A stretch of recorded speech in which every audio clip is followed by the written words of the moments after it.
Diesel की कीमतों में जहां 80 पैसे का इजाफा हुआ है, एलपीजी सिलेंडर की कीमत 50 रुपए की वृद्धि की गई। देखिए, मैं चुनाव के पहले भी मैंने कहा था, इस देश की जनता को आगाह किया था कि अगर भारतीय जनता पार्टी के राज में महंगाई से छुटकारा पाना है तो आप इनकी जमानतें जब्त कराइए, चुनाव हराइए, आप महंगाई से छुटकारा पा जाएंगे।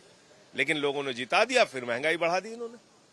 अगर एलपीजी सिलेंडर 50 रुपए महंगा हो गया, पेट्रोल डीजल का दाम महंगा हो गया, इसका मतलब कि ये सिर्फ और सिर्फ चुनाव का इंतजार कर रहे थे।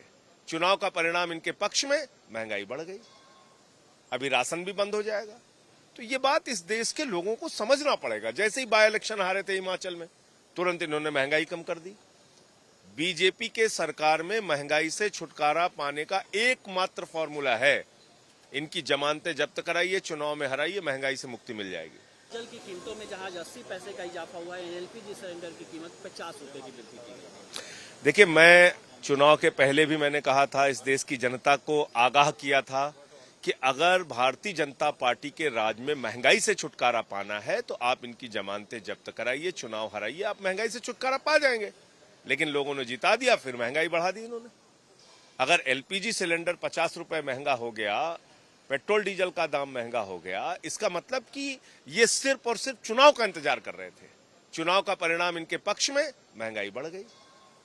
अभी राशन भी बंद हो जाएगा। तो ये बात इस देश के लोगों को समझना पड़ेगा। जैसे ही बाय इलेक्शन हारे थे हिमाचल में, तुरंत इन्होंने महंगाई कम कर दी। बीजेपी के सरकार में महंगाई से छुटकारा पाने का एकमात्र फॉर्मूला है, इनकी जमानतें जब्त कराइए, चुनाव में हराइए, महंगाई से मुक्ति मिल जाएगी।